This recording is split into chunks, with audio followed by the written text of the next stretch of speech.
Welcome back to CBS News 24/7. President Donald Trump exercising the power of the pen. So look at this partial list of just some of his executive orders driving the conversation today: ending diversity initiatives, determining policy for transgender service members, potentially teeing up an all-out ban, and developing an American Iron Dome. Now, specifically to those DEI initiatives and that ban, here's the president calling those diversity and equity policies nonsense. Listen.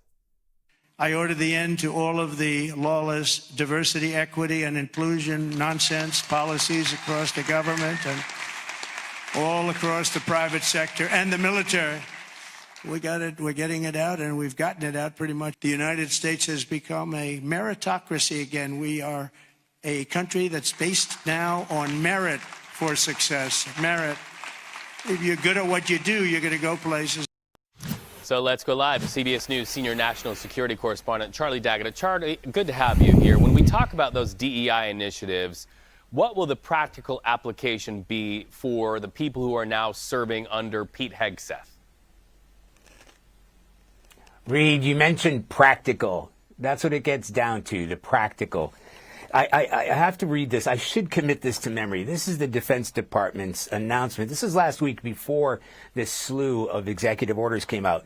This is the official line. The Department of Defense is fully committed to carrying out the orders from our Commander-in-Chief and is doing so immediately under his leadership. That remains. So they're taking orders from the top. They're going to try to execute. And that has to do with, sending troops to the border. Over the weekend, Secretary Hegseth made his mission crystal clear. He posted over the weekend, DOD does not equal DEI. No exceptions, no name changes, no delays. Those are his words. Those who do not comply will no longer work here. And that's word for word.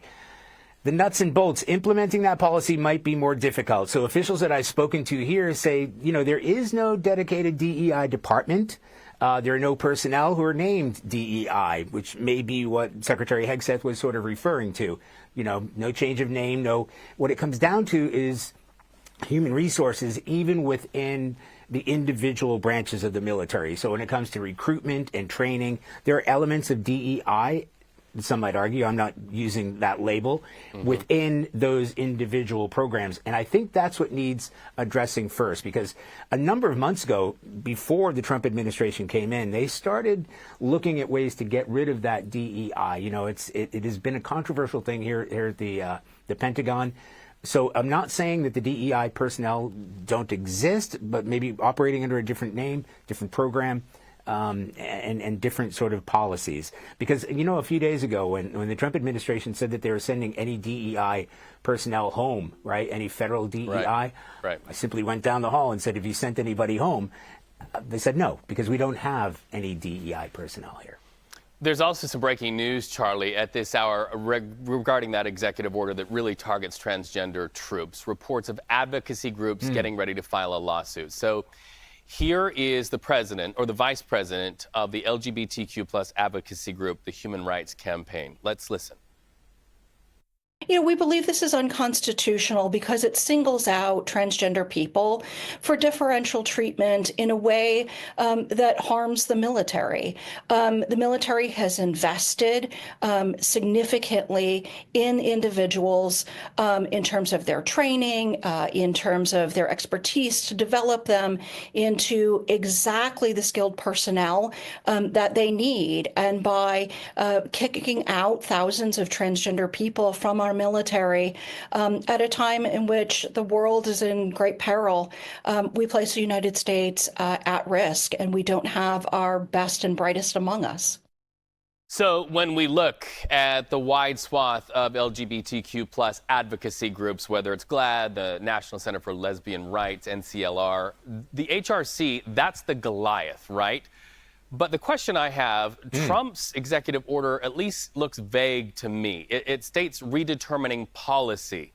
The Associated Press reporting that this could tee up an all-out ban. What are you seeing and what are you hearing when you walk down the hall and you have those conversations? Okay, well, first of all, we have to point out that this isn't an all-out ban yet. This is tasking the DOD, including Secretary Hegseth, I'll have to get used to saying that, in coming up with a plan to implement it. And I have to sort of frame it. there are no hard numbers on how many transgender individuals are in active duty or on reserves. There was a UCLA research paper that came out a number of years ago, 2017, when it was last tried to be passed. They put it at about 15,000. I haven't been steered away from that.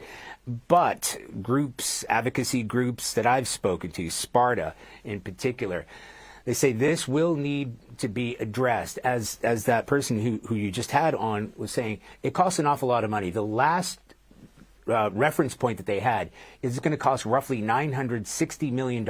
That's not a research paper from here. That's an outside advocacy group. Because if you ban all of these people, if you get rid of them and fire them, you're going to have to train those individuals, roughly $70,000, $75,000 each for every transgender service member who will be discharged. That's on top of the whole human rights issues that is being touched upon now. So, you know, that number is less than 1% of fighting forces, so it won't have an extreme impact. It's going to cost a lot of money. It's going to have to be sort of rigidly defined. The reason we can't get hard numbers on how many transgender service members are currently serving is because that's not a box you tick. It's male or female.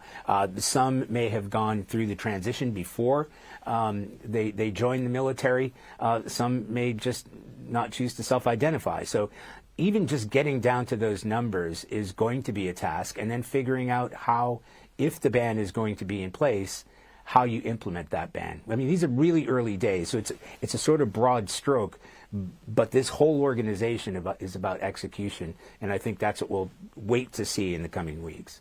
Okay, so let's go to this. The president is also talking about the establishment of the American Iron Dome to protect against the threat of missiles. Does this transmit, at least from where you're sitting at the Pentagon, that the president thinks the United States is at risk of a missile attack? Oh, I think it's the job of the commander-in-chief to defend the United States, and putting together a request like this is not unique. In fact, it's sort of ongoing. There is obviously a missile defense program in place, but I have to read what that says, because it's quite a big ask. To defend against ballistic, hypersonic, advanced cruise missiles from near-peer and rogue adversaries. And Space Force will be involved in this. And again, I think where we have to sort of define things like Iron Dome, we all know what Iron Dome is now. You know, I've seen it in action up close. It's extraordinary. But the United States isn't New Jersey, and we're not facing, you know, Hamas or even Hezbollah to that point, because the Iron Dome itself is at the sort of very lowest level of you know this, we've talked about it, is at the lowest level of self-defense for the Israelis. You know, they've got David's sling and arrow, which are the higher levels. So the term Iron Dome is just sort of being used colloquial at this point. It's the idea of giving the United States the same sort of protection that Israel is afforded by its own Iron Dome system. So that's where the similarity breaks. There'll be nothing to do with the Iron Dome except by name. But the whole idea of, you know, defending about intercontinental ballistic missiles, those things are in place. I think it is interesting because Space Force, we don't hear a lot about them, but they are starting to take a more commanding role in the protection of America's borders. Again, because, you know, near-peer adversaries have got the kind of weapons in distance and speed that need defending against, and then you never know of rogue adversaries, and that needs to be defended against too. Charlie D'Agata, it's such a value to our viewers and to us as an organization that you can get up from where you are and walk down the hall there at the Pentagon to get these answers. We appreciate the opportunity to talk to you. Thank you so much.